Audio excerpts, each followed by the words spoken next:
എല്ലാവർക്കും KS മെൻറ്ററിൻ്റെ മറ്റൊരു ക്ലാസ്സിലേക്ക് ഹൃദ്യമായ സ്വാഗതം. എൻ്റെ പേര് ഭരത്. എല്ലാവരും പുതിയ നോട്ടിഫിക്കേഷൻസൊക്കെ കണ്ട് അതിൻ്റെയൊക്കെ പുറകിലാണ് തകൃതിയായിട്ടുള്ള പ്രിപ്പറേഷൻസുമായി മുന്നോട്ട് പോകുകയാണെന്ന് തന്നെ ഞാനും വിശ്വസിക്കുന്നു. നമ്മുടെ KS മെൻറ്ററിൻ്റെ ഭാഗത്തുനിന്ന് KS മെൻറ്ററിൻ്റെ സബ്സെറ്റാണ് അല്ലേ, നമ്മുടെ PSC മെൻറ്റർ എന്നുള്ള രീതിയിൽ നമ്മൾ 10th +2 ലെവൽ എക്സാമിനേഷൻസ് ഒക്കെ കൂടിയും ഫോക്കസ് ചെയ്തിട്ട് നമ്മളിപ്പോൾ ബാച്ചസ് ലോഞ്ച് ചെയ്യുന്നതിനെക്കുറിച്ചും ക്ലാസ്സുകൾ പോകുന്നതിനെക്കുറിച്ചൊക്കെ നിങ്ങൾക്ക് പലർക്കും ഈ പറയുന്ന വീഡിയോ കാണുന്ന പലർക്കും അറിയുന്നതായിരിക്കും.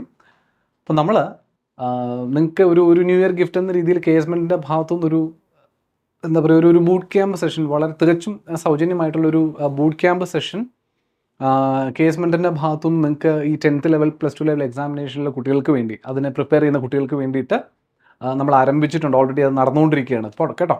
അതിനകത്ത് ഇങ്ങനെ അഡ്മിഷൻ ക്ലോഷർ പരിപാടിയൊന്നുമില്ല. ആർക്ക് വേണമെങ്കിലും ജോയിൻ ചെയ്യാം. നമ്മുടെ കോൺടാക്ട് ചെയ്ത് കഴിഞ്ഞാൽ ഇത് ഇന്നർ സർക്കിൾ പോലെയാണ്. യൂട്യൂബ് വഴിയല്ല ക്ലാസ്സുകൾ തരുന്നത്, ഞങ്ങളുടെ എന്താ പറയുക ടീംസ് വഴിയൊക്കെയാണ് അത് വരിക. അപ്പോൾ അതിന് ജോയിൻ ചെയ്യാൻ താല്പര്യമുള്ള കുട്ടികൾ ഞങ്ങളുടെ 10th +2 ലെവൽ ക്ലാസ്സുകളിൽ ശരിക്കും നിങ്ങളിവിടെ ക്ലാസ്സിന് ജോയിൻ ചെയ്ത് പഠിക്കുമ്പോൾ എങ്ങനെയാണോ ഈ കണ്ടൻറ്റുകൾ നിങ്ങളിലേക്ക് എത്തുക, അതേ നിലവാരത്തിൽ തന്നെ ഒട്ടും എന്താ പറയുക ഫ്രീ ആയിട്ടാണ് മെറ്റീരിയൽ തരുന്നതെന്ന് കരുതിയിട്ട് അതിനകത്ത് വേറെ ഉപേക്ഷയൊന്നും വിചാരിക്കേണ്ട. കംപ്ലീറ്റ് ക്ലാസ്സും അതിൻ്റേതായ പൂർണ്ണ നിലവാരത്തിൽ ക്വാളിറ്റിയിൽ തന്നെ നിങ്ങളിലേക്ക് എത്തിക്കുന്ന ഒരു ഒരു ഒരു ഒരു സെഗ്മെൻറ്റാണ് ഈ പറയുന്ന ബൂട്ട് ക്യാമ്പ് എന്നുള്ളത്. ശരിക്കും ഞങ്ങളുടെ ഒരു ക്വാളിറ്റി, KS മെൻറ്ററിൻ്റെ ഭാഗത്തുനിന്ന് വരുന്ന ക്ലാസ്സുകളുടെ ഒരു ക്വാളിറ്റി നിങ്ങളിലേക്ക് മനസ്സിലാക്കി തരിക എന്നുള്ള ലക്ഷ്യത്തോടു കൂടിയൊക്കെയാണ് ഈ ഒരു ബൂട്ട് ക്യാമ്പ് സെഷനൊക്കെ ഞങ്ങൾ അറേഞ്ച് ചെയ്യുന്നത്. അപ്പോൾ അതിൽ നിങ്ങൾക്ക് ടെസ്റ്റും നോട്ട്സ്, ഹാൻഡ് ഔട്ട് നോട്ടുകളും മറ്റു കാര്യങ്ങളും എല്ലാം അതിൻ്റെ കൂട്ടത്തിൽ തന്നെ ഉണ്ടാകും. ശരിക്കും ഒരു ക്ലാസ് റൂമിൽ എങ്ങനെയാണോ നിങ്ങളൊരു കാശ് കൊടുത്ത് വിടുന്ന ഒരു കോഴ്സ് ജോയിൻ ചെയ്ത് പഠിക്കുന്ന സമയത്ത് എങ്ങനെയാണോ നിങ്ങൾക്ക് ഒരു കോഴ്സ് കിട്ടുക, അതിൻ്റേതായ രീതിയിൽ അതേ ക്വാളിറ്റി മെയിൻറ്റെയിൻ ചെയ്തിട്ടുണ്ടെങ്കിൽ ക്ലാസ്സിൽ വരിക. അത്ര കണ്ട് കണ്ടിന്യൂസ് ആയിട്ട് ഇപ്പോൾ ഒരു ഫുൾ ബാച്ചിൽ ഓടുന്ന ഫുൾ ക്ലാസ്സുകൾ ഞങ്ങൾക്ക് ഈ ബുക്ക് ക്യാമ്പ് വഴി കുറച്ച് സമയത്തിനുള്ളിൽ നിങ്ങളിലേക്ക് എത്തിക്കാൻ പറ്റില്ലെന്നേ ഉള്ളൂ. പക്ഷേ തരുന്ന ക്ലാസ്സുകൾ കംപ്ലീറ്റ്ലി നിങ്ങൾ നമ്മുടെ ക്ലാസ്സിൽ കൊടുക്കുന്ന അതേ ക്വാളിറ്റി തന്നെ നിങ്ങൾക്ക് തരുന്നുണ്ടാവും. റെക്കോർഡിങ്സ് നിങ്ങൾക്ക് കാണാൻ പറ്റും, ഹാൻഡ് ഔട്ട്സ് കിട്ടുന്നുണ്ടാവും, ടെസ്റ്റുകൾ അറ്റൻഡ് ചെയ്യാൻ പറ്റും. ഇങ്ങനെ എല്ലാ എന്താ പറയുക മേഖലകളെയും നിങ്ങൾക്ക് എന്താ പറയുക എക്സ്പ്ലോർ ചെയ്യാൻ പറ്റുന്ന രീതിയിലാണ് ഈ ഒരു സെഷൻ ഞങ്ങൾ ക്രമീകരിച്ചിരിക്കുന്നത്. അപ്പോൾ ഇതുവരെയും ബൂട്ട് ക്യാമ്പിൽ അംഗമാകാത്ത കുട്ടികൾ ആരെങ്കിലും ഉണ്ടെങ്കിൽ ദയവായി ഒന്ന് ഫ്രീ ആയിട്ട് കിട്ടുന്ന ക്ലാസ്സാണ്, കളയണ്ട. എന്തായാലും ഒന്ന് കയറി പരിശോധിച്ച് നോക്കും, ഒന്ന് ട്രൈ ചെയ്ത് നോക്കുക. ആ ഒരു നിലവാരം നമുക്കൊന്ന് പരിശോധിച്ച് നോക്കാവുന്നതേ ഉള്ളൂ. പലർക്കും ബൂട്ട് ക്യാമ്പ് പല കുട്ടികളും അറ്റൻഡ് ചെയ്യുകയും വളരെ നല്ല അഭിപ്രായങ്ങൾ പറയുകയും ചെയ്തിട്ടുണ്ട് കേട്ടോ. അപ്പോൾ നിങ്ങളൊന്ന് ട്രൈ ചെയ്ത് നോക്കുക. ബൂട്ട് ക്യാമ്പിലേക്ക് ജോയിൻ ചെയ്യാനായിട്ട് കോൺടാക്ട് ചെയ്ത് ലിങ്കുകൾ നിങ്ങൾക്ക് തരും. ആ ലിങ്ക് വഴിയാണ് ഈ ഒരു സെഷനിലേക്ക് കയറി നിങ്ങൾ പാർട്ടിസിപ്പേറ്റ് ചെയ്യേണ്ടത്. ഓക്കെ, നമ്മുടെ 10th ലെവൽ +2 ലെവൽ എക്സാമിനേഷൻസ് ഇപ്പോൾ എത്രയും പെട്ടെന്ന് നമ്മളിലേക്ക് എത്തും. നോട്ടിഫിക്കേഷൻസ് ഒക്കെ പലതും വന്നു കഴിഞ്ഞു. ഇപ്പോൾ യൂണിഫോം പോസ്റ്റ് അല്ലെങ്കിൽ LD ക്ലർക്ക്, മറ്റ് 10th +2 ലെവൽ പ്രാഥമിക പരീക്ഷയുമായി ബന്ധപ്പെട്ട കാര്യങ്ങൾ, ഇതെല്ലാം വേണ്ടിയിട്ട് ഇപ്പോൾ നിങ്ങളിൽ പലരും കൺഫ്യൂസ്ഡ് ഒക്കെ ആയിരിക്കുകയും ചെയ്യും. എവിടെ പഠിക്കണം എന്നുള്ള കാര്യത്തിൽ ഒരു കൺഫ്യൂഷൻ കാണും, എന്തൊക്കെ പഠിക്കണം എന്നുള്ള കാര്യത്തിൽ കൺഫ്യൂഷനുള്ള കുട്ടികൾ കാണും. എന്നാൽ ഇതിലൊന്നും ഇല്ലാത്ത, ഒരു കൺഫ്യൂഷനിൽ പെടാത്ത, കൃത്യമായി എന്ത് പഠിക്കണം എന്നറിയുന്ന കുട്ടികളും കാണും. ഇതിൽ ഈ കൺഫ്യൂഷനുള്ള കുട്ടികൾക്ക് പൊതുവേ അവർക്ക് വേണ്ടിയിട്ട് ആണ് കൂടുതലും കാര്യങ്ങൾ ഈ ഇൻസ്റ്റിറ്റ്യൂട്ടുകൾ നിങ്ങളിലേക്ക് എത്തിക്കുക അല്ലേ. അപ്പോൾ നിങ്ങളുടെ ഒരു കൺഫ്യൂഷൻ മാറ്റാനായിട്ട് PSC മെൻറ്റർ അല്ലെങ്കിൽ KS മെൻറ്ററിൻ്റെ PSC മെൻറ്ററും ഈ 10th ലെവൽ +2 ലെവൽ എക്സാമിനേഷൻസിന് വേണ്ടി പ്രിപ്പയർ ചെയ്യുന്ന കുട്ടികൾക്കായി എന്താ പറയുക ക്ലാസ്സസ് ഇപ്പോൾ നമ്മുടെ ബൂട്ട് ക്യാമ്പ് പോകുന്നുണ്ട്. അത് കഴിഞ്ഞിട്ട് ഫെബ്രുവരിയിൽ തന്നെ ഉടനെ തന്നെ നിങ്ങൾക്ക് വേണ്ടിയിട്ട് ക്ലാസ്സസ് ലോഞ്ച് ചെയ്യുന്നുണ്ട്.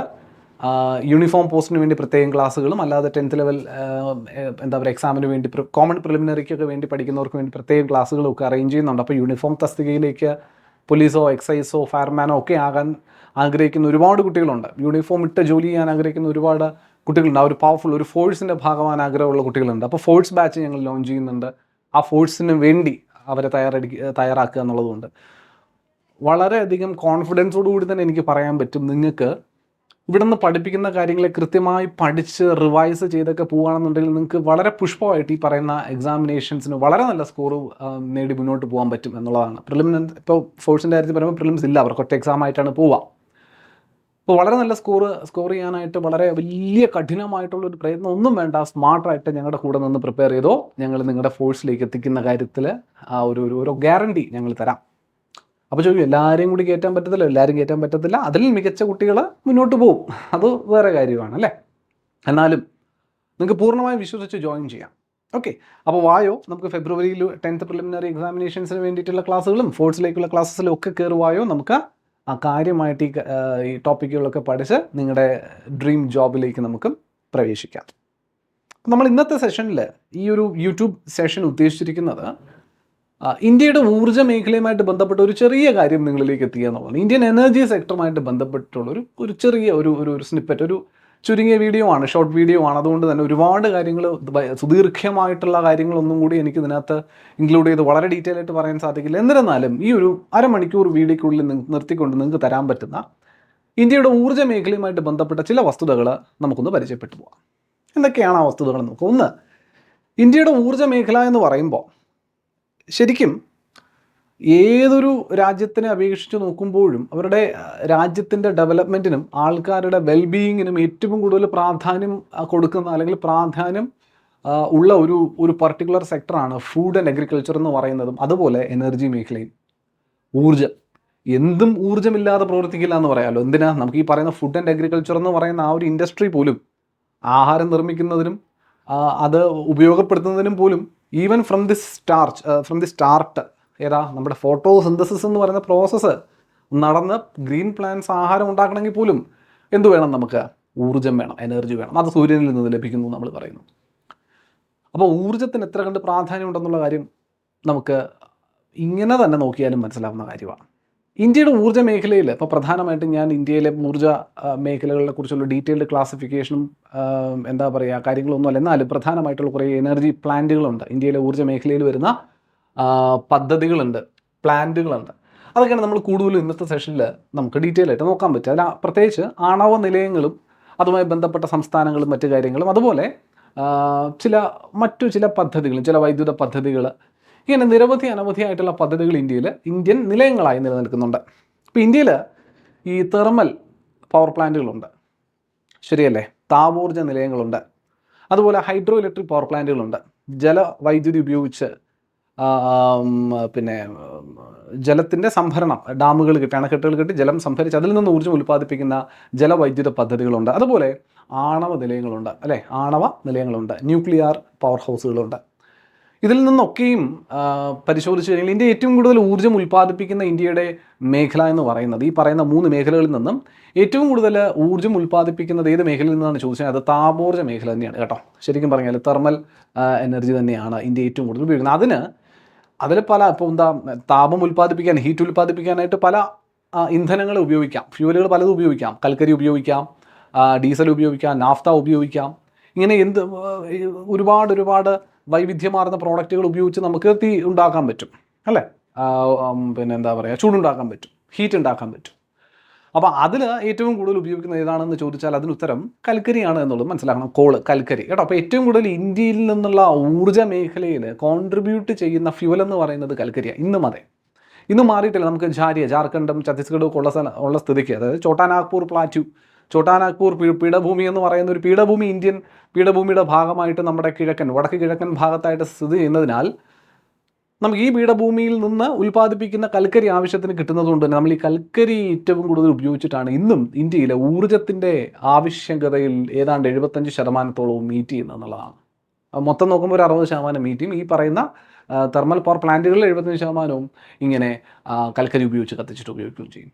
അപ്പോൾ ഒരു വലിയ പങ്ക് ഇന്നും നമ്മൾ ഊർജ്ജം ഉൽപ്പാദിപ്പിക്കാനായി ഇന്ത്യയിൽ ഉപയോഗിക്കുന്നത് കൽക്കരി കത്തിച്ചിട്ടാണ്. ആൻഡ് ഇത് ആക്ച്വലി കോൺട്രിബ്യൂട്ട് ചെയ്യുന്നത് നമ്മുടെ പഞ്ചാമൃത ലക്ഷ്യങ്ങൾക്കൊക്കെ എഗെയിൻസ്റ്റ് ആയിട്ടാണ്. അതായത് നമ്മൾ ഒരു 2070 ഒരു കാർബൺ ന്യൂട്രൽ രാജ്യമാകണം, 2030 കാർബൺ എമിഷൻ എന്ന് പറയുന്നത് ഇപ്പോൾ ഉപയോഗിച്ചുകൊണ്ടിരിക്കുന്നതിൽ നിന്നും പകുതിയായി കുറയ്ക്കണമെന്നൊക്കെയുള്ള ലക്ഷ്യങ്ങൾ സുദീർഘമായി മാറുന്ന സാഹചര്യമായിരിക്കും ഇത്തരത്തിൽ വീണ്ടും കൽക്കരി പോലുള്ള ഫോസിൽ ഇന്ധനങ്ങൾ കത്തിച്ചുകൊണ്ട് വൈദ്യുതി ഉൽപ്പാദിപ്പിച്ചുകൊണ്ടിരുന്നാൽ. കാരണം ഈ കൽക്കരി കത്തിക്കുമ്പോൾ ഉണ്ടാകുന്ന ബഹിർഗമനം, കാർബൺ ബഹിർഗമനം എന്ന് പറയുന്നത് വളരെയധികം കൂടുതലാണ്. അപ്പോൾ ഇന്ത്യയിൽ ഇപ്പോൾ ലോകത്തിലെ കാർബൺ ബഹിർഗമനമൊക്കെ നോക്കിക്കഴിഞ്ഞാൽ 3-ാം സ്ഥാനത്ത് ഇന്ത്യക്ക് നിൽക്കാം.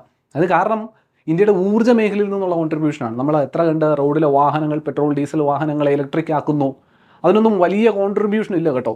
ശരിക്കും ഇന്ത്യയുടെ എനർജി മേഖലയാണ് ഏറ്റവും കൂടുതൽ ഈ കാർബൺ പുറത്തോട്ട് തള്ളുന്നതാണ്. അപ്പോൾ ആ എനർജി സെക്ടറിനെ കാർബൺ ന്യൂട്രൽ ആക്കുന്നത് പോലെ ഇരിക്കും ഇന്ത്യയിൽ നിന്നുള്ള ബഹിർഗമനത്തിൻ്റെ കുറവ് എന്നുള്ളതാണ്. അല്ലെങ്കിൽ ഈ ബഹിർഗമിക്കപ്പെടുന്ന ഊർജ്ജത്തിനെ ഇന്ത്യയിൽ തന്നെ പിടിച്ചു നിർത്താനുള്ള സാഹചര്യങ്ങൾ കൊണ്ടുവരാം. കാർബൺ സെക്വിസ്ട്രേഷൻ എന്ന് പറയും. ഇന്ത്യയിൽ തന്നെ ഈ ബഹിർഗമനം ചെയ്യുന്ന കാർബണെ പിടിച്ചു നിർത്താനുള്ളൊരു സാഹചര്യം ഉണ്ടാകുന്ന അവസ്ഥ വേണം. മനസ്സിലാവുന്നുണ്ടോ? ഇതിലേതെങ്കിലും ഉണ്ടെങ്കിൽ മാത്രമേ നമുക്ക് നമ്മുടെ ഭാഗത്തുനിന്ന്, ഇന്ത്യയുടെ ഭാഗത്തുനിന്ന് ഒരു കാർബൺ ഔട്ട്പുട്ട് കാര്യമായി കുറയ്ക്കാൻ സാധിക്കുള്ളൂ. ഓക്കെ, പൊതുവേ നമ്മുടെ ഊർജ്ജ സ്രോതസ്സുകളെ നമ്മുടെ പാരമ്പര്യ ഊർജ്ജ സ്രോതസ്സുകളെന്നും പാരമ്പര്യേതര ഊർജ്ജ സ്രോതസ്സുകളെന്നും ഒക്കെ രണ്ടായി ക്ലാസ് ചെയ്ത് പറയാറുണ്ട് അല്ലേ. റിന്യൂവബിൾ, നോൺ റിന്യൂവബിൾ എന്ന് പറയുന്ന കാറ്റഗറിയിലൊക്കെ പെടുത്താം. റിന്യൂവബിൾ എന്ന് പറയുമ്പോൾ ഉപയോഗിക്കാൻ പറ്റുന്ന തരത്തിലുള്ള ഊർജ്ജ മേഖലകൾ. നോൺ റിന്യൂവബിൾ എന്ന് പറയുമ്പോൾ പുനരുപയോഗിക്കാൻ സാധിക്കാത്ത തരത്തിലുള്ള ഊർജ്ജങ്ങളുണ്ട്. ഇപ്പോൾ നമ്മൾ ഈ പറയുന്ന കൽക്കരി ഉപയോഗിച്ചിട്ട് തെർമൽ പവർ പ്ലാന്റുകൾ പ്രവർത്തിക്കുന്നതൊക്കെ ഇതൊന്നും പുനരുപയോഗിക്കാൻ പറ്റുന്നതല്ല. അതൊക്കെ പാരമ്പര്യമായിട്ട് നമ്മൾ ഉപയോഗിച്ച് വരുന്ന മെത്തേഡുകളാണ്, കാലങ്ങളായിട്ട് ഉപയോഗിച്ച് വരുന്ന മെത്തേഡാണ്. ഇന്ന് നമുക്ക് അവൈലബിൾ ആയിട്ടുള്ള ടെക്നോളജി ഉപയോഗിച്ചിട്ടുള്ളൊരു സാങ്കേതികവിദ്യ അല്ല ഇതൊക്കെ. പിന്നെ ഏറ്റവും പുതുതായിട്ട് നമുക്ക് നൂതനമായിട്ടുള്ള സാങ്കേതികവിദ്യ ഉപയോഗിച്ചുകൊണ്ട് റിന്യൂവബിൾ ആയിട്ടുള്ള രീതിയിൽ പുനരുൽപ്പാദിപ്പിക്കുവാൻ കഴിയുന്ന തരത്തിലുള്ള വൈദ്യുതി ഉൽപ്പാദിക്കാൻ സാധ്യമാണ്. For example wind energy, solar energy, tidal energy എന്നൊക്കെ പറയുന്നത് അതിന് ഉദാഹരണം അല്ലേ. കാറ്റിൽ നിന്ന്, അല്ലെങ്കിൽ പിന്നെന്താ പറയുക, സൗരോർജ്ജത്തിൽ നിന്ന്, ഇല്ലെങ്കിൽ തിരമാലകളിൽ നിന്നൊക്കെ ഉള്ള ഊർജ്ജം എന്ന് പറയുന്നത് ഒരിക്കലും നശിക്കുന്നതല്ല. തിരമാലകളിൽ നിന്നും ഉണ്ടായിക്കൊണ്ടേയിരിക്കും. കാറ്റ്, പ്രഷർ വ്യത്യാസങ്ങൾ, മർദ്ദ വ്യത്യാസങ്ങൾ അന്തരീക്ഷത്തിലുള്ളിടത്തോളം കാറ്റുണ്ടായിക്കൊണ്ടേയിരിക്കും. സൂര്യനുള്ളിടത്തോളം കാര്യം സൂര്യപ്രകാശവും ഭൂമിക്ക് കിട്ടിക്കൊണ്ടേയിരിക്കും. അപ്പോൾ ഇതെല്ലാം നമ്മൾ എത്ര കണ്ട് സൂര്യൻ്റെ പ്രകാശം ഉപയോഗിക്കുന്നു എന്നതനുസരിച്ച് കുറഞ്ഞു പോകുന്നതല്ല, ഉപയോഗിക്കും തോറും കുറഞ്ഞു പോകുന്നതല്ല ഇത്തരം ഊർജ്ജ സ്രോതസ്സുകൾ എന്ന് പറയുന്നത്, എനർജി സോഴ്സുകൾ എന്ന് പറയുന്നത്. കൽക്കരിയൊക്കെ നമ്മൾ ഖനനം ചെയ്തെടുത്ത് ഉപയോഗിക്കുന്നതിനനുസരിച്ച് കുറഞ്ഞുകൊണ്ടിരിക്കുക. വീണ്ടും ഇതിനൊക്കെ നൂറുകണക്കിന് വർഷം വേണം റീജനറേറ്റ് ചെയ്ത് വരാനായിട്ട്.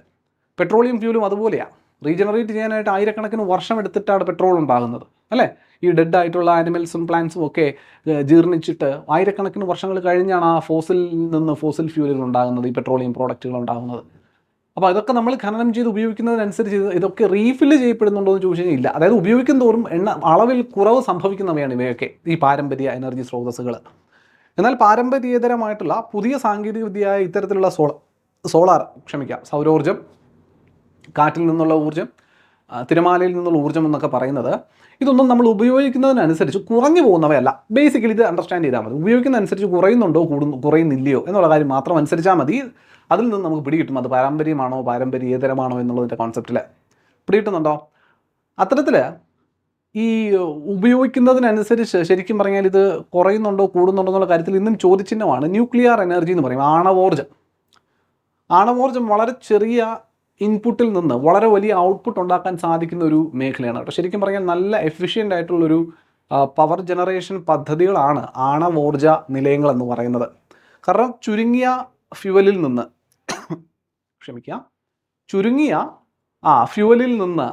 ഇന്ധനത്തിൽ നിന്ന്, ആണവ ഇന്ധനത്തിൽ നിന്ന് ഒരുപാട് വലിയ ഒരു ഔട്ട്പുട്ട് ഊർജ്ജ ഉൽപ്പാദനത്തിലേക്ക് പോകുന്നതായിട്ട് നമുക്ക് കാണാൻ സാധിക്കും ഈ പറയുന്ന ന്യൂക്ലിയർ പ്ലാന്റുകളിൽ. അതുകൊണ്ടാണ് നമ്മളിതിനെ പുനരുപയോഗിക്കാൻ സാധിക്കുന്നവ എന്ന് വേണമെങ്കിൽ പറയാൻ പറ്റുന്നത്. അപ്പോൾ ശരിക്കും പറഞ്ഞാൽ ന്യൂക്ലിയർ സോഴ്സസും ശരിക്കും പറഞ്ഞാൽ ഇതെല്ലാം ഈ യുറേനിയം, തോറിയം എന്നൊക്കെ പറയുന്ന മൂലകങ്ങൾ വെച്ചിട്ടാണല്ലോ ഈ പറയുന്ന ആണവ പ്രവർത്തനങ്ങൾ നമ്മൾ നടത്തുക. അതാണ് നമ്മൾ ഫ്യൂവലായിട്ട് ഇവിടെ ഉപയോഗിക്കുന്നത്. ഇന്ധനമായിട്ട് ഉപയോഗിക്കുന്ന യുറേനിയവും തോറിയവും ഒക്കെയാണ് ഇത്തരത്തിലുള്ള ആണവ റിയാക്ടറുകളിൽ. അപ്പോൾ ഇതൊക്കെ ഈ യുറാനിയം, തോറിയം എന്നൊക്കെ പറയുന്നതും നമ്മുടെ ഭൂമിയിൽ നിൽക്കുന്ന മണ്ണിൽ നിന്നും, മണലിൽ നിന്നും, പാറകളിൽ നിന്നും നമ്മൾ ഖനനം ചെയ്തെടുക്കുന്നത് തന്നെയാണ്. അതും മൈൻ ചെയ്തെടുക്കുന്നത് തന്നെയാണ്. അപ്പോൾ അതിന് ശോഷണം ഉണ്ടാകാം അല്ലേ, അതും തീർന്നു പോകുന്ന സാഹചര്യം തന്നെയാണ് ഉള്ളത്. പക്ഷേ ഇവനെ റിന്യൂവബിൾ ആയിട്ട് കണക്കാക്കുന്നതിനുള്ള കാരണം എന്ന് പറയുന്നത് ഞാനിപ്പോൾ പറഞ്ഞതാണ്. കുറച്ച് മെറ്റീരിയലിൽ നിന്ന് ഒരുപാട് ഔട്ട്പുട്ട് തരുന്നു എന്നുള്ളതുകൊണ്ട് തന്നെ നമ്മുടെ അവൈലബിൾ ആയിട്ടുള്ള ഈ ഫ്യൂവലുകൾ ഉപയോഗിച്ചിട്ട്, ഇന്ധനങ്ങൾ ഉപയോഗിച്ചിട്ട് ഒരുപാട് ദീർഘകാലത്തേക്ക് നമുക്ക് ഊർജ്ജോൽപാദനത്തിനുള്ള ശേഷി സാധിക്കുന്നു എന്നുള്ളതാണ് ഇവയുടെ അഡ്വാൻറ്റേജ് എന്ന് പറയുന്നത്. ആ ആണവ നിലയങ്ങളിൽ നിന്ന് അല്ലെങ്കിൽ ആണവ ഊർജ്ജ മേഖലകളിൽ നിന്ന് ഇന്ന് ഞാൻ ആരംഭിക്കുകയാണ്. നിങ്ങൾ ഇന്ന് ആണവ ഊർജ്ജ പദ്ധതികളുമായിട്ട് ബന്ധപ്പെട്ട കാര്യങ്ങളെ മനസ്സിലാക്കി തരാം എന്ന് വിചാരിക്കുന്നു. നോക്കാം നമുക്ക്. ഇന്ത്യയിൽ 4ാമത്തെ ഏറ്റവും വലിയ ഊർജ്ജ മേഖലയാണ് ആണവോർജ്ജം എന്ന് പറയുന്നത്. ഇന്ത്യയിൽ ഏറ്റവും വലുത് നമ്മൾ പറഞ്ഞു അല്ലേ, അത് താപോർജ്ജമാണ്. എന്നാൽ ഇന്ത്യയിലെ ഏറ്റവും വലിയ 4ാമത്തെ ഊർജ്ജ മേഖലയാണ് ആണവോർജ്ജം എന്ന് പറയുന്നത്. 4ാമത്തെ ഏറ്റവും വലിയ, ഇമ്പോർട്ടൻ്റ് ആണ്, അറിഞ്ഞു വെക്കണം. 4ാമത്തെ, 4th ലാർജസ്റ്റ് ആണെന്ന് അറിഞ്ഞു വെക്കുക. ഡിപ്പാർട്ട്മെൻറ്റ് ഓഫ് അറ്റോമിക് എനർജി, ശരിയല്ലേ? ആണവോർജ്ജ ഡിപ്പാർട്ട്മെൻറ്റ് അല്ലേ, ആണവോർജ്ജ ഡിപ്പാർട്ട്മെൻറ്റിൻ്റെ കീഴിലാണ് ആണവോർജ്ജ വകുപ്പ്. ആണവോർജ്ജ വകുപ്പിൻ്റെ കീഴിലാണ് ഇന്ത്യയിലെ ആണവ നിലയങ്ങളും അവരുടെ പ്രവർത്തനങ്ങളും ഒക്കെ ജനറലി നടന്നു പോയിക്കൊണ്ടിരിക്കുന്നത്, അറിഞ്ഞു വെക്കുക. എഗെയിൻ ഇന്ത്യയുടെ അറ്റോമിക് എനർജിയുടെ കീഴിൽ, ഡിപ്പാർട്ട്മെൻറ്റ് ഓഫ് അറ്റോമിക് എനർജിയുടെ കീഴിലുള്ള nuclear power corporation of India, nuclear power corporation of India limited, nuclear power corporation of India limited, NPCI എന്ന് പറയും, nuclear power corporation of India limited ആണ് ഇന്ത്യയിലെ ആണവ കേന്ദ്രങ്ങളെ നിയന്ത്രിക്കുന്ന ഇന്ത്യയിലെ ഏജൻസി. നല്ല ചോദ്യമാണ്. ഇന്ത്യയിലെ ആണവ കേന്ദ്രങ്ങളെ അല്ലെങ്കിൽ ആണവ നിലയങ്ങളെ നിയന്ത്രിക്കുന്ന ഇന്ത്യയിലെ ഏജൻസിയുടെ പേരെന്താണെന്ന് ചോദിച്ചാൽ NPCI, nuclear power corporation of India. Nuclear power corporation of India. അത് ആരുടെ കീഴിലാണ്? Department of atomic energy. നമ്മുടെ സ്പേസ് സെക്ടറിൽ ISRO പോലും രൂപീകൃതമാകുന്ന സമയത്ത് ഇതേ ഡിപ്പാർട്ട്മെൻറ്റ് ഓഫ് അറ്റോമിക് എനർജിയുടെ കീഴിലായിരുന്നു എന്നുള്ള കാര്യം മനസ്സിലാക്കണം കേട്ടോ. ISRO രൂപീകൃതമാകുന്ന സമയത്തും ഇതേ ഡിപ്പാർട്ട്മെൻറ്റ് ഓഫ് അറ്റോമിക് എനർജിയുടെ കീഴിലായിരുന്നു. അതൊരു ആഡ് ഫാക്ട് കൂടെ പറഞ്ഞതേ ഉള്ളൂ. 2024 സെപ്റ്റംബർ 30 കണക്കുകൾ അനുസരിച്ച്, ലേറ്റസ്റ്റ് കണക്കുകൾ അനുസരിച്ച് ഇന്ത്യയിൽ 8180 മെഗാവാട്ട് സ്ഥാപിത ശേഷിയുള്ള 23 പ്രവർത്തന ന്യൂക്ലിയർ റിയാക്ടറുകളാണ് ഇന്ത്യയിലുള്ളതെന്നാണ്. ടോട്ടൽ ന്യൂക്ലിയർ റിയാക്ടറുകളുടെ എണ്ണം എത്ര? 23 ആണ്. ഇപ്പോൾ ഫങ്ഷനിങ് ആയിട്ടുള്ള 23 ന്യൂക്ലിയർ റിയാക്ടറുകളാണ് ഇന്ത്യയിലുള്ളത്. മൊത്തം കപ്പാസിറ്റി എത്രയാണ് മക്കളെ? 8180 മെഗാവാട്ടാണ് പ്രൊഡക്ഷൻ കപ്പാസിറ്റി. 8180 മെഗാവാട്ട്. ഇത് വൈദ്യുതി ഉൽപ്പാദനത്തിൻ്റെ ഏകദേശം 3%, ഇന്ത്യയിലെ ടോട്ടൽ എനർജി പ്രൊഡക്ഷൻ്റെ, പവർ ജനറേഷൻ്റെ 3% മാത്രമാണ് വരുന്നതെന്നേ ഉള്ളൂ. കാരണം പലതരത്തിലുള്ള ഒരു സാമൂഹിക പ്രശ്നങ്ങളെ നേരിട്ടിട്ട് വേണം ഒരു ന്യൂക്ലിയർ പവർ പ്ലാന്റ് സ്ഥാപിക്കുന്നതിന് വേണ്ടി, അല്ലേ? ന്യൂക്ലിയർ ലീക്കേജ് എന്നൊക്കെ പറയുന്നത് എപ്പോഴും നമ്മൾ ആൾക്കാർ ഭയത്തോടുകൂടി നോക്കുന്നതാണ്. ഭയം വേണം എന്നുള്ള നേര് തന്നെയാണ്. കാരണം ആണവോർജ്ജമാണ്. അതിനെന്തെങ്കിലും ലീക്കേജൊക്കെ സംഭവിച്ചു കഴിഞ്ഞാൽ റേഡിയേഷൻസ്, അത് ക്യാൻസർ പോലുള്ള മാരക രോഗങ്ങൾക്ക് കാരണമാവുന്നുണ്ടാവും. സോ എഗെയിൻ ഒരു കോഷൻ നമുക്കവിടെ വേണം എന്നുള്ള നേര് തന്നെയാണ്. ആ കോഷനൊക്കെ വെച്ചിട്ട് പലതരത്തിലുള്ള സുരക്ഷാ സംവിധാനങ്ങളൊക്കെ ഒരുക്കി തന്നെയായിരിക്കും റിയാക്ടറുകൾ നിർമ്മിച്ചിരിക്കുന്ന കാര്യത്തിൽ വേറെ സംശയമൊന്നും വേണ്ട. മൊത്തം 8700 മെഗാവാട്ട് ശേഷിയുള്ള 11 റിയാക്ടറുകൾ കൂടി നിർമ്മാണത്തിലിരിക്കുകയാണ്. അപ്പോൾ പൈപ്പ് ലൈൻ പ്രൊജക്റ്റിൽ എത്രയും കൂടി ഉണ്ട്? പൈപ്പ് ലൈനിൽ ഒരു 11 റിയാക്ടറുകളും കൂടി കിടപ്പുണ്ട്. അതിന് മാത്രം ഏതാണ്ട് 8700 മെഗാവാട്ട് പ്രൊഡക്ഷൻ. നമുക്ക് ആ 23 റിയാക്ടറുകളിൽ നിന്ന് നമ്മൾ പ്രൊഡ്യൂസ് ചെയ്യുന്നത് 8180 മെഗാവാട്ടാണ്. ഇനി ഒരു 11 റിയാക്ടറുകളും കൂടി ചേർന്നിട്ട് 8700 മെഗാവാട്ട് ശേഷിയാണ് നമ്മൾ എക്സ്പെക്റ്റ് ചെയ്യുന്നതെന്നുള്ളത് മനസ്സിലാക്കി വെക്കുക. വരും കാലങ്ങളിൽ ഇന്ത്യയുടെ ന്യൂക്ലിയർ പവർ നമ്മൾ എക്സ്പെക്റ്റ് ചെയ്യുന്നതെന്നുള്ളത്. ഇന്ത്യയിൽ ഉപയോഗിക്കുന്ന ആണവ ഊർജ അല്ലെങ്കിൽ ആണവോർജ ഇന്ധനങ്ങൾ ഏതൊക്കെയാണ്? Uranium as well as thorium. അതിൽ ഏറ്റവും കൂടുതൽ ഉപയോഗിക്കുന്നതും ഏറ്റവും കൂടുതൽ ഉപയോഗിക്കാൻ പറ്റുന്നതുമായിട്ടുള്ളത് യുറേനിയമാണ് കേട്ടോ. യുറേനിയം 235 എന്ന് പറയും, U-235. യുറേനിയം 235 ആണ് ഏറ്റവും കൂടുതൽ നമ്മൾ കാര്യമായിട്ട് ഉപയോഗിക്കുന്ന ന്യൂക്ലിയർ ഇന്ധനം എന്ന് പറയുന്നത്, യുറേനിയം 235. എന്നാൽ കേരളത്തിൽ നിന്ന് ആവശ്യത്തിന് നമുക്ക് തോറിയം ഡെപ്പോസിറ്റ്, കേരളം, തമിഴ്നാട് പോലുള്ള സംസ്ഥാനങ്ങളിൽ നിന്ന് കിട്ടുന്നത് തോറിയമാണ്. അപ്പോൾ ചോട്ടാനാഗ്പൂർ പ്ലാറ്റ്യൂ റീജിയനുകളിൽ നിന്ന് യുറേനിയം ചെറുതായിട്ട് നമുക്ക് ഇന്ത്യക്ക് കിട്ടും. ബാക്കിയൊക്കെ നമ്മൾ റഷ്യയിൽ നിന്നും മറ്റുമൊക്കെ വാങ്ങുകയാണ് ചെയ്യുക യുറേനിയം. അല്ലാണ്ട് കേരളത്തിൽ അവൈലബിൾ ആയിട്ടുള്ള ഒരു ന്യൂക്ലിയർ ഫ്യൂൽ എന്ന് പറയുന്നത് തോറിയമാണ്. ആണവ ധാതു എന്ന് പറയുന്നത് തോറിയമാണ്. തോറിയം കേരളത്തിലെ പോലും മണലുകളിൽ നിന്ന് ഖനനം ചെയ്തെടുക്കാറുണ്ട്. കേരളത്തിൽ തമിഴ്നാട്ടിൽ നിന്നും എടുക്കാറുണ്ടെന്നുള്ളത് മനസ്സിലാക്കുക. ഈ തോറിയം ഈ സൗത്തിൽ മാത്രം കേട്ടോ, കേരളത്തിൽ തമിഴ്നാട് റീജിയനിൽ മാത്രമേ കാണാൻ പറ്റുള്ളൂ, വേറെ സ്ഥലങ്ങളിൽ കാണാനും പറ്റുന്നില്ല. ഇന്ത്യയിൽ യുറേനിയം നിക്ഷേപങ്ങൾ കൂടുതലും കാണുന്ന സ്ഥലങ്ങളാണ് ഒന്ന് ധാർവാർ, സിംഗ്ഭം, ചെമ്പ് ഖനിയാണ് കേട്ടോ. സിംഗ്ഭം, ചെമ്പ് ഖനിയോട് ചേർന്നിട്ടുള്ള പ്രദേശങ്ങൾ ഉദയ്പൂർ, അൽവാർ, ചണ്ഡീഗഡിലെ ദുർഗ്, കുളു, നമ്മുടെ ഹിമാചൽ പ്രദേശിലെ കുളു എന്നീ സ്ഥലങ്ങളിൽ നിന്നൊക്കെ യുറേനിയം നിക്ഷേപം കാണാനായിട്ട് സാധിക്കും. യുറേനിയത്തിൻ്റെ നിക്ഷേപങ്ങൾ കാണാൻ പറ്റും. കാര്യമായിട്ട് ഖനനം നടക്കുന്ന ചില സ്ഥലങ്ങൾ മാത്രമേ ഉള്ളൂ. അതിൽ കേരളത്തിൽ നിന്നും തമിഴ്നാട്ടിൽ നിന്നുമാണ് പക്ഷേ തോറിയം ശേഖരിക്കുന്നത് എന്നുള്ള വസ്തുതയും നിങ്ങൾ മനസ്സിലാക്കി വെച്ചോ. ശരിയല്ലേ? കേരളത്തിൽ നിന്നാണ് നമ്മുടെ തോറിയം, കേരളത്തിൽ നിന്ന് തമിഴ്നാട്ടിൽ നിന്ന്, പ്രധാനമായിട്ട് കേരളത്തിൽ നിന്ന്. ഈ ന്യൂക്ലിയർ എനർജീനെ വിളിക്കുന്ന മറ്റൊരു പേരുണ്ട്, നമ്മൾ പറയാറില്ലേ, ഗ്രീൻ എനർജി, വൈറ്റ് എനർജി നമ്മൾ പറയാറുണ്ട്. ന്യൂക്ലിയർ എനർജിയെ വിളിക്കുന്ന പേര് ബ്രൗൺ ആണ്. ചോദ്യമാണ്, മുമ്പ് ചോദിച്ചിട്ടുള്ള ചോദ്യമാണ്. ബ്രൗൺ എനർജി എന്നറിയപ്പെടുന്നത് ഏത് ഊർജ്ജ മേഖലയാണെന്ന് ചോദിച്ചിട്ടുണ്ട്. അത് ആണവോർജ്ജ മേഖലയാണെന്നുള്ള അറിവ് വെക്കാം. ബ്രൗൺ എനർജി എന്ന് പറഞ്ഞാൽ എന്താണ്? അത് ആണവോർജ്ജ മേഖല. ഇന്ത്യയിലെ ആദ്യ ആണവ റിയാക്ടർ ഏതടേ? 1956 നിലവിൽ വന്ന, എല്ലാവർക്കും അറിയാമായിരിക്കും, ആദ്യ ആണവ റിയാക്ടർ അപ്സര. അത് ത്രോംബെയിലാണ് കേട്ടോ വരുന്നത്. നമ്മുടെ ബാബ അറ്റോമിക് റിസർച്ച് സെൻറ്ററിൻ്റെ കേന്ദ്രമാണ് ത്രോംബെ എന്ന് പറയുന്നത്. ബോംബെയിലെ ത്രോംബെ അങ്ങനെ ആലോചിച്ചാലും മതി. ആ ത്രോംബെ ആസ്ഥാനത്താണ് ഈ അപ്സര എന്ന് പറയുന്ന ഇന്ത്യയിലെ ആദ്യത്തെ ന്യൂക്ലിയർ റിയാക്ടർ 1956 നിലവിൽ വരുന്നത് എന്നുള്ളതാണ്. ആ സമയത്ത് ബാർക്ക് എന്നല്ല, പകരം അതിൻ്റെ പേര് atomic energy institute of India എന്നാണ്, അല്ലെങ്കിൽ atomic energy institute of Trombay. India എന്നല്ല, atomic energy institute of Trombay എന്നുള്ളതാണ് ആ സമയത്ത് ബാബ അറ്റോമിക് റിസർച്ച് സെൻറ്റർ. പിന്നീട് 67 അങ്ങനെ പേര് മാറ്റുന്നതൊക്കെ. ബാബ അറ്റോമിക് റിസർച്ച് സെൻറ്റർ, ബാർക്ക് എന്നുള്ള രീതിയിൽ പേര് മാറ്റുന്നതൊക്കെ 67 കേട്ടോ. 67 വരെ അറ്റോമിക് എനർജി ഇൻസ്റ്റിറ്റ്യൂട്ട് ഓഫ് ത്രോംബെ എന്നായിരുന്നു പേര് വിളിച്ചുകൊണ്ടിരുന്നത്. ആദ്യ ആണവ നിലയം, ആദ്യ റിയാക്ടർ അപ്സരയാണ്. എന്നാൽ ആദ്യ ആണവ നിലയം ആരാണെന്ന് നോക്കി. ആദ്യ ആണവ നിലയം എന്ന് പറയുന്നത് 1969 നിലവിൽ വന്ന മഹാരാഷ്ട്രയിലെ താരാപൂർ ആണ്. ഒരുപാട് തവണ ചോദിച്ചിട്ടുള്ള ചോദ്യമാണ്.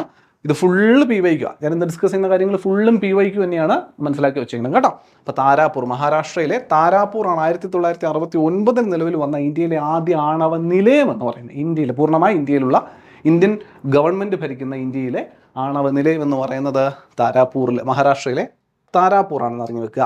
ഇന്ത്യയിലെ പ്രധാനപ്പെട്ട ആണവ നിലയങ്ങളും അവ നിലവിൽ വന്നിട്ടുള്ള സമയമാണ് ഞാൻ ഉദ്ദേശിച്ചിരിക്കുന്നത്. അത് ആ ഒരു ഓർഡറിൽ തന്നെ, വർഷം താഴെ നിന്ന് മുകളിലേക്ക് തന്നെ മെൻഷൻ ചെയ്തിട്ടുണ്ട്. കേരളത്തിലൊരു ആണവ നിലയത്തെ പറ്റിയിട്ടൊക്കെയുള്ള ചർച്ചയൊക്കെ ഇടയ്ക്ക് വരികയുണ്ടായി, വന്നതൊക്കെ അതുപോലെ അങ്ങ് പോവുകയും ചെയ്തു, ആൾക്കാർ സമ്മതിച്ചില്ല അല്ലേ.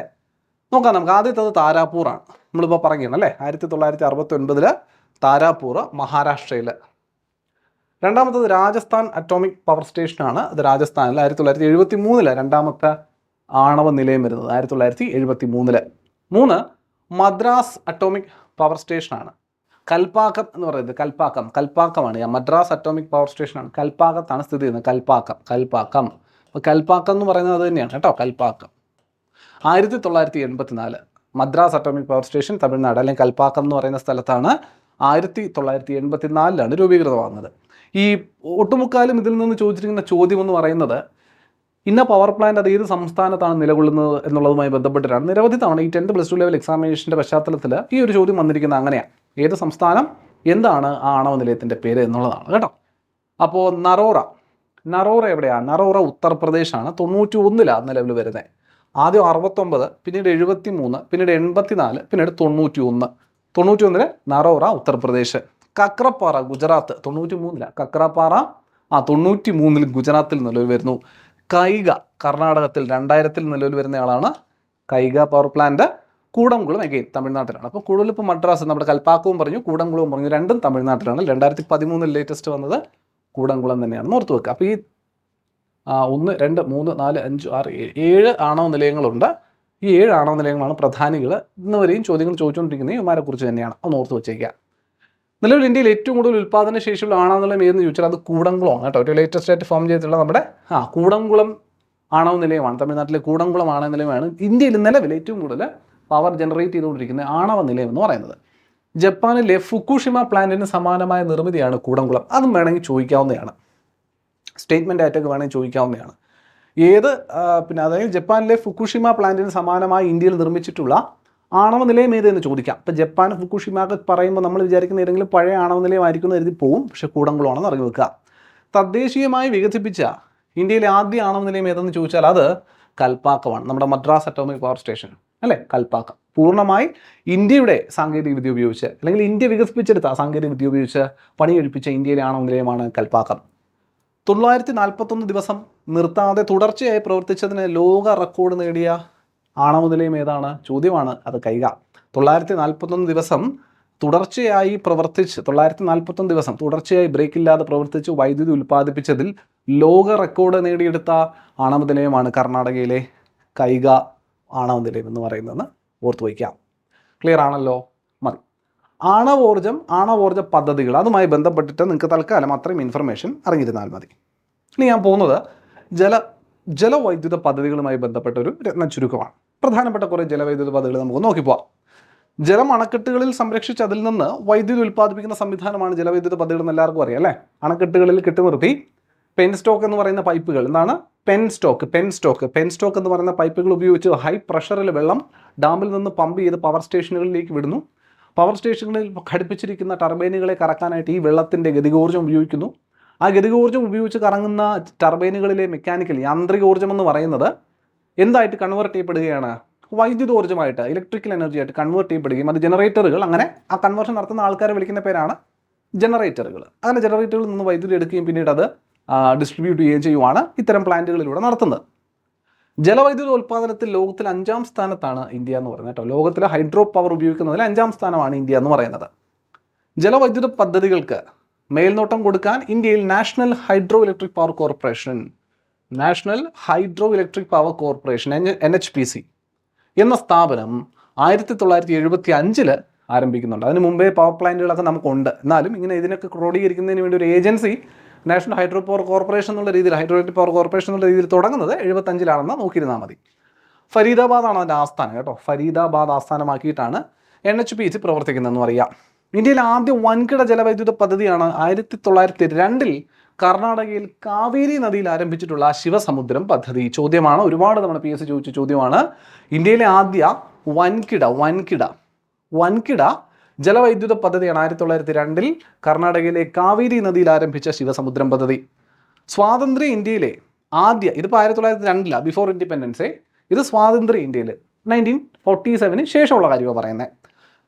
സ്വതന്ത്ര ഇന്ത്യയിൽ ആദ്യ വിവിധോദ്ദേശ മൾട്ടിപർപ്പസ് ജലവൈദ്യുത പദ്ധതിയാണ് 1948 നിലവിൽ വന്ന ദാമോദർ വാലി പദ്ധതി. ശരിയല്ലേ? 1947 കഴിഞ്ഞ് തൊട്ടടുത്ത വർഷം, ഇന്ത്യക്ക് സ്വാതന്ത്ര്യം കിട്ടിയ അടുത്ത വർഷം 48 ദാമോദർ വാലി പദ്ധതി എന്ന് പറയുന്നത്. ജാർഖണ്ഡിലും പശ്ചിമ ബംഗാളിലുമായി ദാമോദർ നദിയിൽ സ്ഥിതി ചെയ്യുന്ന പദ്ധതിയാണ് ദാമോദർ വാലി പ്രൊജക്ട് എന്ന് പറയുന്നത്. അത് സ്വതന്ത്ര ഇന്ത്യയിലെ ആദ്യത്തെ മൾട്ടിപർപ്പസ് പ്രൊജക്റ്റ് ആണെന്ന് മനസ്സിലാക്കുക. മൾട്ടിപർപ്പസ് ഹൈഡ്രോ ഇലക്ട്രിക് പ്രൊജക്റ്റ് ആണെന്ന് മനസ്സിലാക്കി വെക്കുക. ഏത്? ദാമോദർ വാലി പദ്ധതി. ഇന്ത്യയിലെ ഏറ്റവും വലിയ വിവിധോദ്ദേശ ജലവിദ്യുത് പദ്ധതി പക്ഷേ ഏതാണ്? അത് ഭക്രാനങ്കല.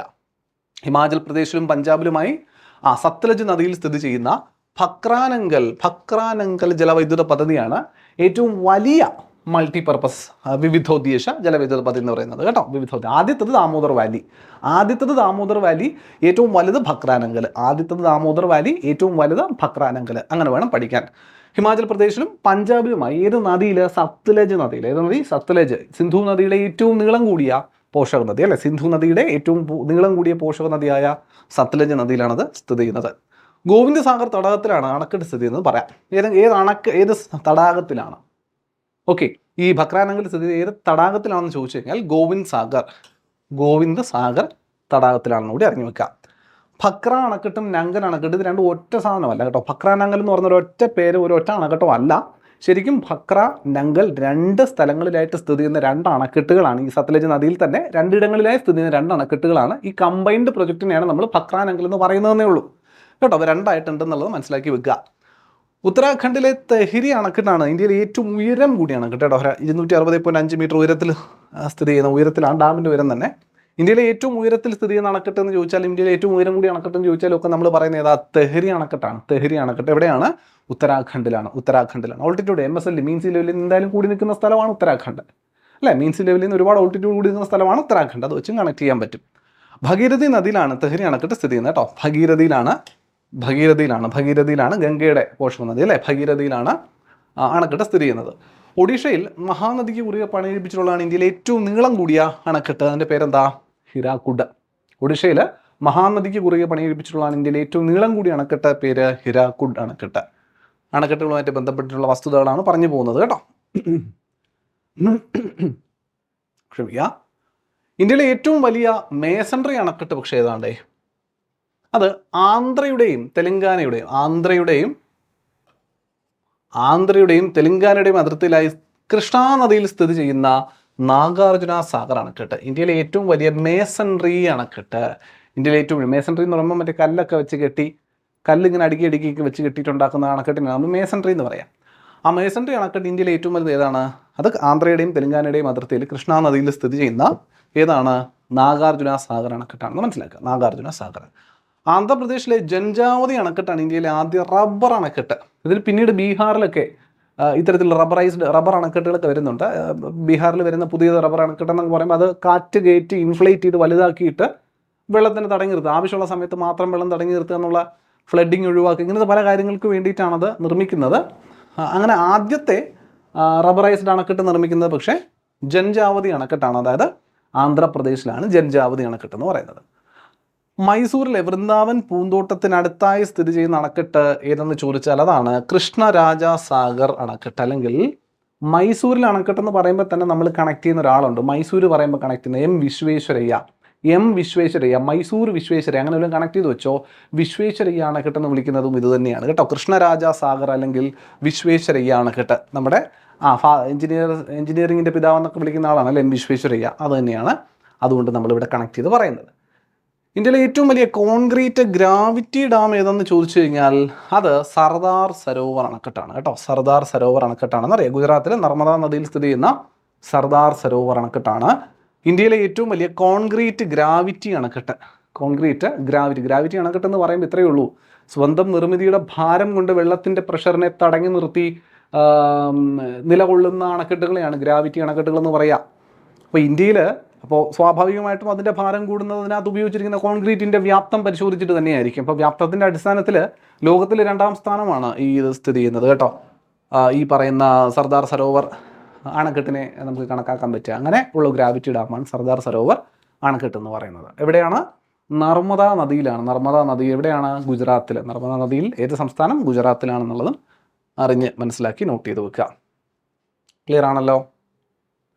മറ്റ് ജലവൈദ്യുത പദ്ധതികളും കൂടി ഒന്ന് നോക്കി പോകുന്നു. ഏത് സംസ്ഥാനം, ഏത് നദി, എന്താണ് പദ്ധതിയുടെ പേര്.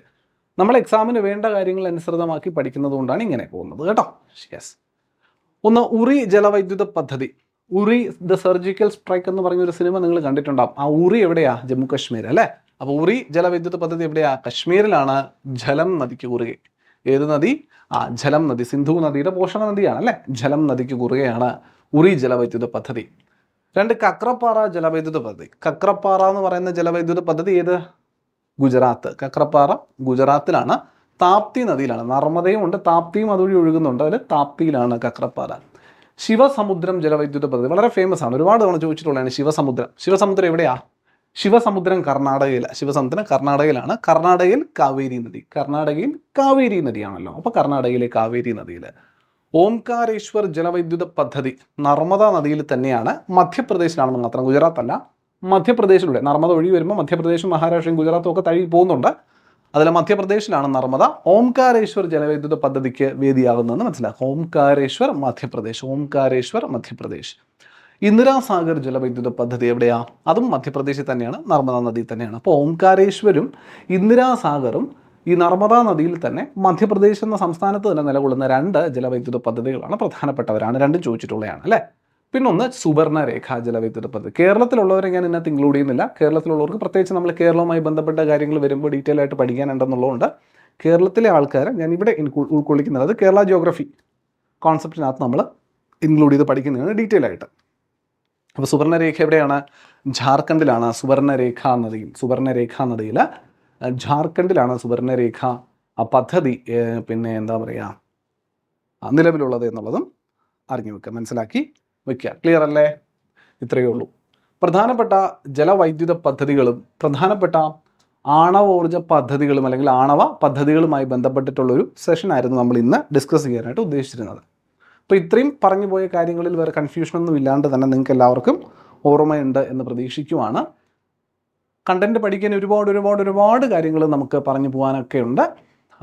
അതിന് ഡീറ്റെയിൽഡ് ആയിട്ടുള്ള ക്ലാസ്സുകൾ കാണുന്നതിനും പഠിക്കുന്നതിനുമായിട്ട് വേഗം പോയി കോഴ്സിന് ജോയിൻ ചെയ്തോ. ഫെബ്രുവരി ഉടനെ തന്നെ നമ്മുടെ ക്ലാസ്സുകൾ യൂണിഫോം പോസ്റ്റും 10th +2 ലെവൽ ക്ലാസ്സുകളൊക്കെ തുടങ്ങുന്നുണ്ട്. വളരെ ഡീറ്റെയിൽഡ് ആയിട്ട് കൂടുതൽ കണ്ടൻറ്റൊക്കെ ഇൻക്ലൂഡ് ചെയ്തുകൊണ്ടുള്ള ക്ലാസ്സുകൾ നിങ്ങൾക്ക് അവിടെ എന്തായാലും ഉണ്ടാവും. അപ്പോൾ ഇത് ചെറിയൊരു സ്നിപ്പറ്റ് മാത്രമാണ്. ഒരു ചുരുക്കത്തിൽ നിങ്ങൾക്ക് പെട്ടെന്ന് കുറേ ജലവൈദ്യുത പദ്ധതികളും ഇന്ത്യയിലെ ആണവ പദ്ധതികളും ഒക്കെ ആയിട്ടൊരു എന്താ പറയുക ഒരു സമ്മിങ് അപ്പ് നിങ്ങൾക്ക് വേണമെന്നുണ്ടെങ്കിൽ ഈ ഒരു വീഡിയോ കണ്ട് നിങ്ങളത് പഠിച്ചെടുക്കുക എന്നുള്ളതാണ് ഉദ്ദേശം. അപ്പോൾ ഇത്രയും പറഞ്ഞുകൊണ്ട് ഇന്നത്തെ വീഡിയോ നമ്മളിവിടെ സമാപിക്കുകയാണ്. മറ്റൊരു ക്ലാസ്സിൽ മറ്റൊരു സെഷനുമായിട്ട് കാണാം. അതുവരെ എല്ലാവർക്കും നല്ലപോലെ പഠിക്കാൻ സാധിക്കട്ടെ എന്ന് ആശംസിച്ചുകൊണ്ട് നിർത്തുന്നു. നന്ദി, നമസ്കാരം. Thank you.